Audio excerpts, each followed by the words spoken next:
இந்த மிஷின் பாத்தீங்கன்னா எக்ஸாக்ட்லி 58 வருஷத்துக்கு முன்னாடி ஜூன் 27 1967 இது ஃபர்ஸ்ட் இன்ஸ்டால் பண்ணியிருக்காங்க. எங்கேன்னு பாத்தீங்கன்னா என்ஃபீல்டு லண்டன்ல பண்ணியிருக்காங்க. இப்ப நிறைய பேருக்கு கெஸ்ஸிங்கா இருக்குமே, ஆமாங்க இந்த ஏடிஎம் மிஷின் தான். இதோட ஃபுல் ஃபார்ம் வந்து ஆட்டோமேட்டிக் டெல்லர் மிஷின். இந்த மிஷினை ஃபர்ஸ்ட் எங்க லொகேட் பண்ணியிருக்காங்கன்னு பாத்தீங்கன்னா பேர்க்லே பிரான்ச்சுக்கு முன்னாடி தான். அதனாலதான் இது வந்து பேர்க்லே கேஷ்பாங்க. இதை யார் ஓப்பனிங் செரமனி பண்ணாங்கன்னா ரெக் வர்னே. இவர் தான் வந்து அந்த டயத்துல வந்து ஃபேமஸ் ஆக்டரா இருந்திருக்காரு. இந்த ஃபர்ஸ்ட் வந்து ஏடிஎம்ல வித்ரா பண்ற அமௌண்ட் பாத்தீங்கன்னா 10 பவுண்ட் வரைக்கும் தான் வித்ரா பண்ண முடியும். ஆனா இது வந்து பேங்கிங் சர்வீஸ் அண்ட் மக்களுக்கு ஒரு பெரிய ஃப்ரீடம் அண்ட் ஒரு பெரிய சேஞ்சை கொண்டாந்ததுன்னு சொல்லலாம்.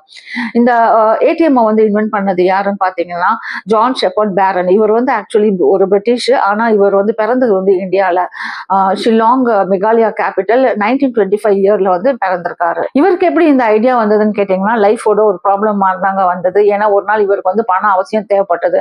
அப்பன்னு பாத்தீங்கன்னா பேங்க் ஹாலிடே. ஸோ இவரால் பணம் எடுக்க முடியாது. அதுக்கான இவர் யோசிச்சாரு, எப்படி ஒரு வெண்டிங் மிஷின் வந்து சாக்லேட்டை டிஸ்பென்ஸ் பண்ணலாம், அதே மாதிரி ஏன் மணிக்காண்டி ஒரு மெஷினை நம்ம கண்டுபிடிச்சா என்னன்னு சொல்லிட்டு இந்த ஐடியாவை கொண்டு போய் அவர் பார்க்லேஸ் பேங்க் அபிஷியல்ஸ் முன்னாடி வைக்கிறாரு. அந்த அபிஷியலுக்கும் ரொம்ப பிடிச்சு போயிருது இந்த ஐடியா. ஆஃப்டர் 2 இயர்ஸ் இந்த மாதிரி ஒரு மிஷினை வந்து அவங்க இன்வென்ட் பண்ணி ரிலீஸ் பண்றாங்க. இந்தியாவுக்கு வந்து ஏடிஎம் ஃபர்ஸ்ட் எப்ப வந்து இன்ஸ்டால் பண்ணாங்கன்னா 1987 இன்ஸ்டால் பண்ணாங்க. பேங்க் எந்த பேங்க்னு பாத்தீங்கன்னா ஹெச்எஸ்பிசி பேங்க் பிரான்ச் தான் இன்ஸ்டால் பண்ண செய்யுது. இது எங்கன்னா மும்பைல சஹார் ரோட்ல இது இன்ஸ்டால் பண்ணாங்க. இது வந்து மாடர்ன் பேங்கிங் சிஸ்டம்க்கு வந்து ஒரு புது எராவை கொண்டாந்துச்சு.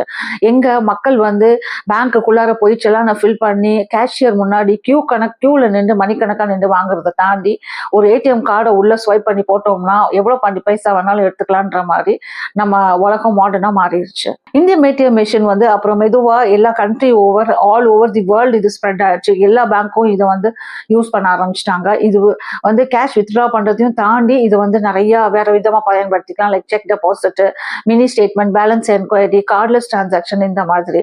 ஸோ இது வந்து ஒரு பேங்கிங் சிஸ்டமே மாத்துச்சு. அதே நேரத்துல பீப்புளுக்கு வந்து ஃபாஸ்டரா போய் எல்லா விஷயமே ரீச் ஆகிறதுக்கு ஹெல்ப் ஆச்சு. எப்பயுமே லைஃப்ல வந்து ப்ராப்ளம்னு ஒண்ணு வந்தா அதுக்கு சொல்யூஷன் கண்டிப்பா இருக்கும். அதுதாங்க சில நேரத்துல புது இன்வென்ஷனா மாறுது. இந்த மாதிரி சின்ன சின்ன தகவல் தெரிஞ்சுக்கிறதுக்கு என்னுடைய சேனலை சப்ஸ்கிரைப் பண்ணிக்கோங்க.